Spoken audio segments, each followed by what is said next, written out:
Hey everyone, my name is Chris, and I don't know about you, but I've been stuck before in my life. There was this one time that I was a kid, and I lived on a street where they were always building like new houses, so we would go and explore the houses as they were being built. I don't know, we were just kind of trying to figure out what kind of fixtures people were putting in their bathrooms or something.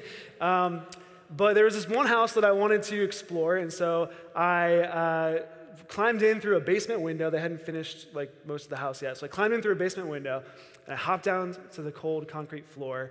And as my eyes were adjusting to the dark, I knew that I was in trouble because there were no stairs. They had not yet built the stairs from the basement to the first floor.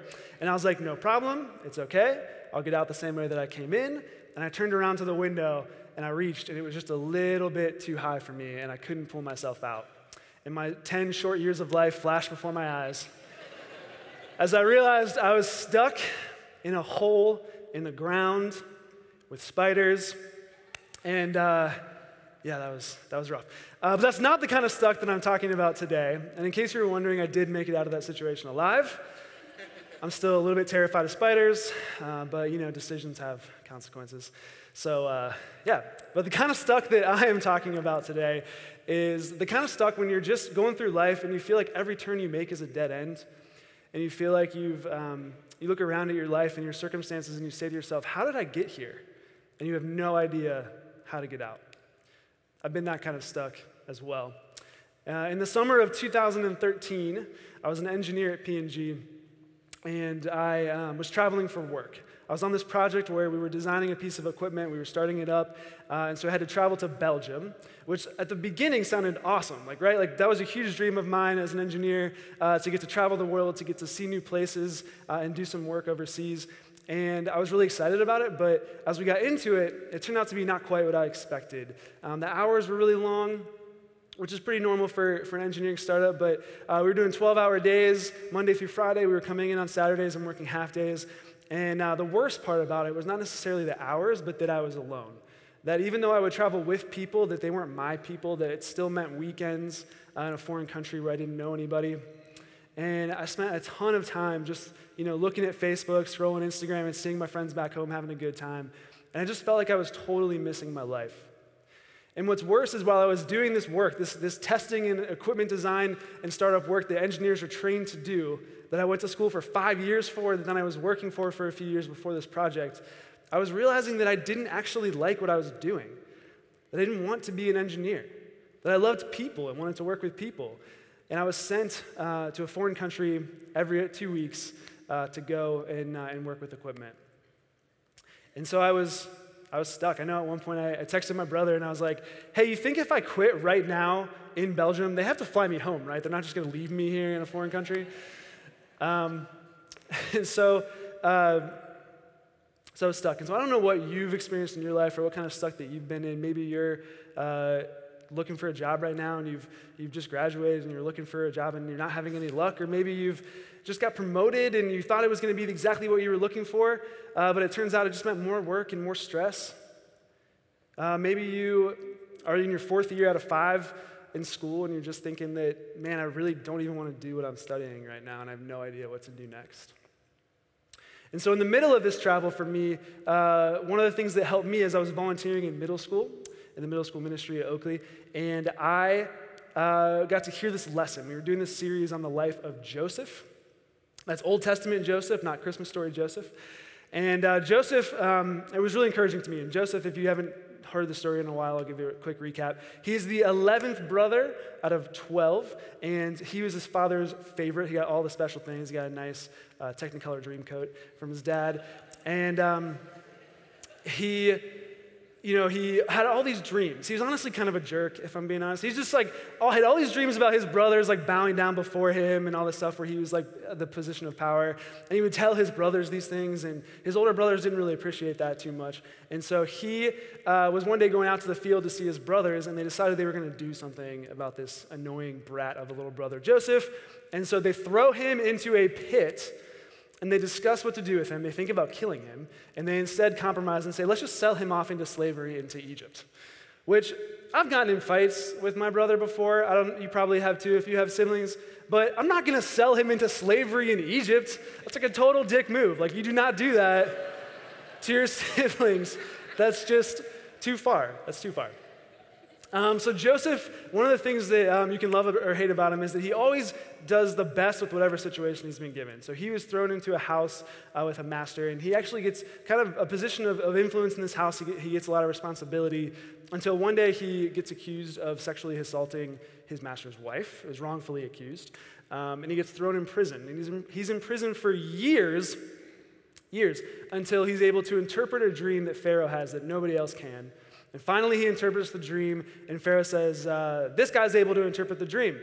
And the dream was there were these, it was about cows, and lean cows and fat cows, and the whole point of the dream that Joseph interpreted was that there was going to be a time of plenty and then a time of famine. And so Joseph was like, hey, we should probably prepare for that. And so the Pharaoh says, yeah, let's do that. You seem like a great guy to do that because you interpreted my dream. And so he promotes him from being in prison to then being like number 2 in charge of all of Egypt. Like a real rags to riches kind of story here. And so he's in charge of saving food for the famine. And then when it hits, he's seen as like this hero that saved the day. And Joseph's family, back where they were from, also were experiencing a famine. And so at this time, they sent Joseph's brothers down to Egypt. They were going to buy grain from Egypt. And they actually run into Joseph. But it's been 20 years at this point, and they don't recognize him. So for a little bit, he's kind of playing with him. He doesn't want them to know who he is. And finally, he admits to who he is. And let's see what he says. In the book of Genesis, it says, so Joseph said to his brothers, come near to me, please. And they came near, and he said, I am your brother Joseph, whom you sold into Egypt. And now do not be distressed or angry with yourselves because you sold me here. For God sent me before you to preserve life. So it was not you who sent me here, but God.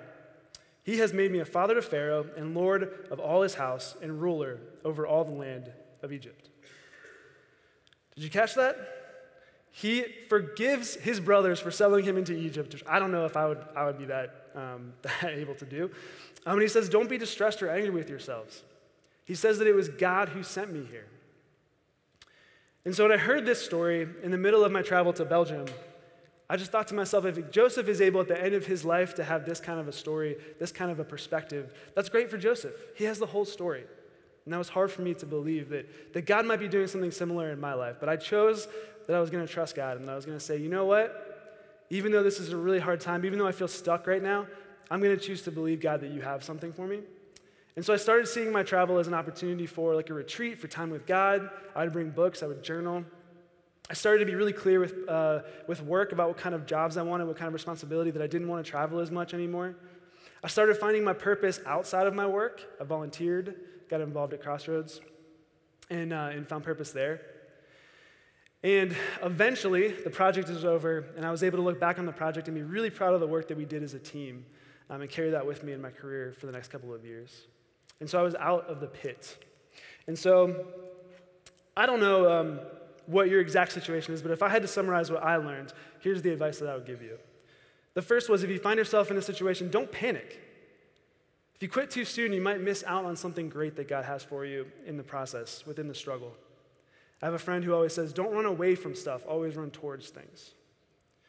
Find a mentor, someone older and wiser, maybe somebody in your career field, somebody who's been through something that you've been through.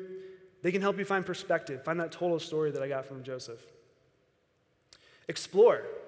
Pick up a hobby. Do something fun that you like to do. If you're in a rut, try something new. You might find a passion that you really like. You might find some purpose like I did outside of your work. And finally, trust God. Paul says to the church in Rome that we know that for those who love God, all things work together for good, for those who are called according to his purpose. God is working on a much larger time scale than we are. We have no idea what he's doing in the background of our lives. In 4 years after my first trip to Belgium, I got a job at Crossroads Uptown. And this job that I stepped into didn't even exist when I was praying in Belgium for God to open up an opportunity for me. But he was working that in the background.